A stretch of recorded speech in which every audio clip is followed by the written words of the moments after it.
Boxing fans here in Jeddah with Eddie Hearn. Squeaky bum time, man. It's fight week. No, not squeaky bum time. Stick it up 'em time. Do you know what I mean? Smash 'em up time. That's what it is. I think this week is all about we have nothing, right? And we can win everything. So for years and years, it's been like the AJ Roadshow, you know? Oh, here comes AJ, he's selling out Wembley, he's selling out Millennium Stadium, he's selling out MSG, he's selling out Riyadh. We've got nothing. We're the opponent. We're the underdog. Let's go and win it all. Let's go and smash them up. That's the mentality for this week. You lost a bit of timber, you become a bit more aggressive, a bit more confident. They're just ripped to shreds, mate, to be honest with you. But, you know, at 43, not many people can look like this, let me tell you, boy. Let's talk about AJ and his new team. I saw that. He's going like that, you know. You wish you were as handsome as me. Stop it. Look, it's fight week and, you know, Anthony Joshua's got a new team. What have you heard that's been going on in camp that's different to maybe what's been happening previously?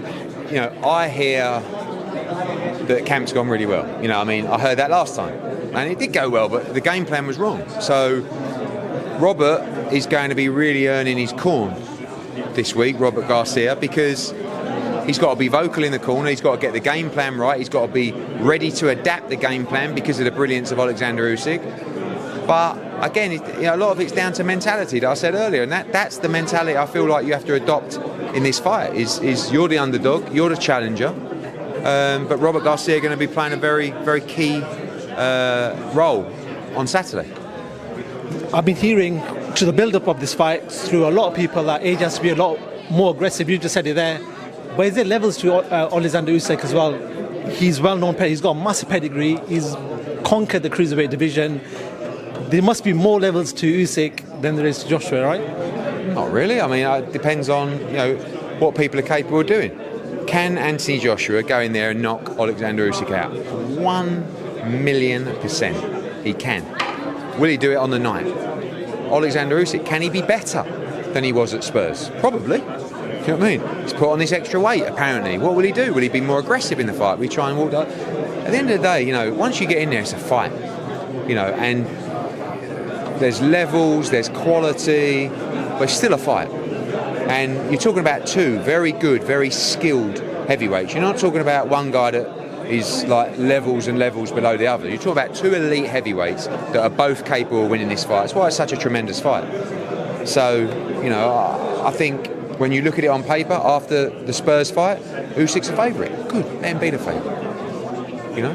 But AJ was the favourite in the first fight, and guess what? He got beat. How important is it for AJ to be out 4 or 5 weeks earlier than the fight? Because he doesn't generally tend to do this. No, well, he doesn't generally tend to fight away from home. So it shows you how comfortable he is here. You know, you have to understand that the life of Anthony Joshua probably isn't as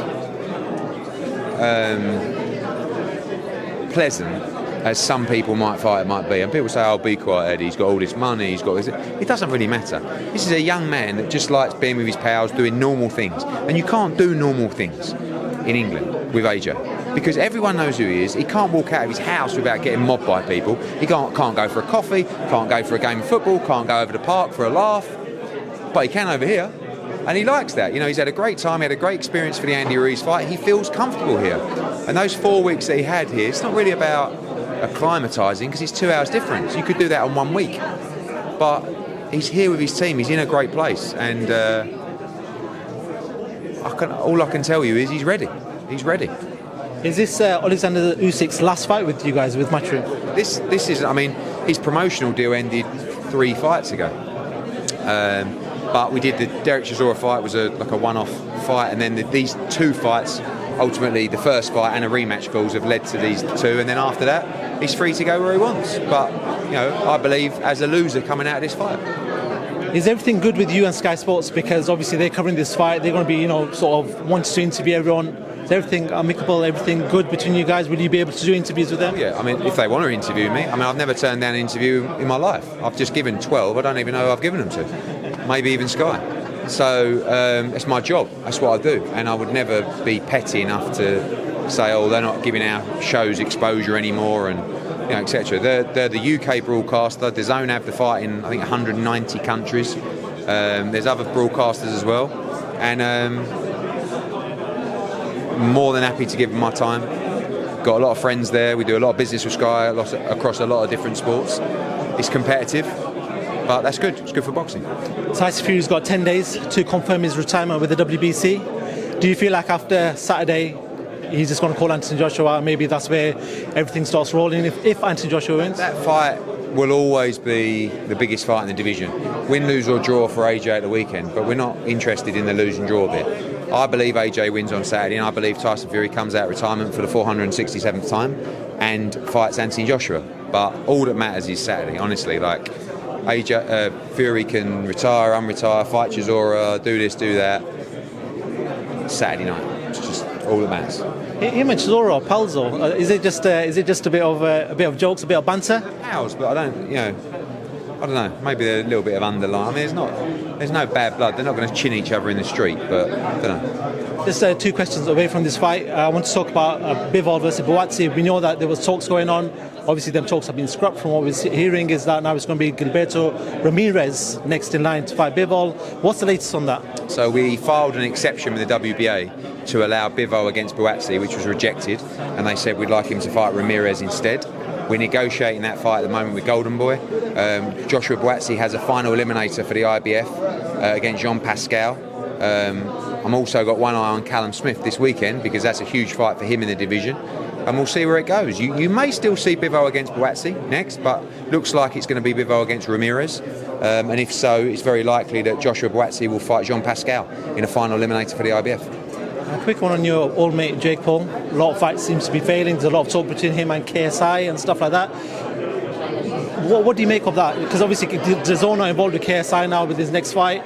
Do you feel that something can happen in the future between these guys? I have no idea. I can't keep up with it all, But listen, he's a very good self-promoter. There's got a lot of people talking about him. He's going to find it very difficult in the industry because I know people don't like me, but people really don't like him. And he'll have a lot of people trying to work against him in the sport. But good luck to him. I think he's good for the sport, and hopefully he gets back in the ring soon. Finally, have you spoken to Canelo in preparation for his Golovkin fight? Not for a week or so, training hard. The boys have been out there doing some content shoots with him. I think it's 4 weeks on Saturday now for Canelo against Golovkin. 1 week it's 9 weeks away, and then all of a sudden it's 4 weeks away. So building into a massive card, huge fight, and can't wait to get out to Vegas.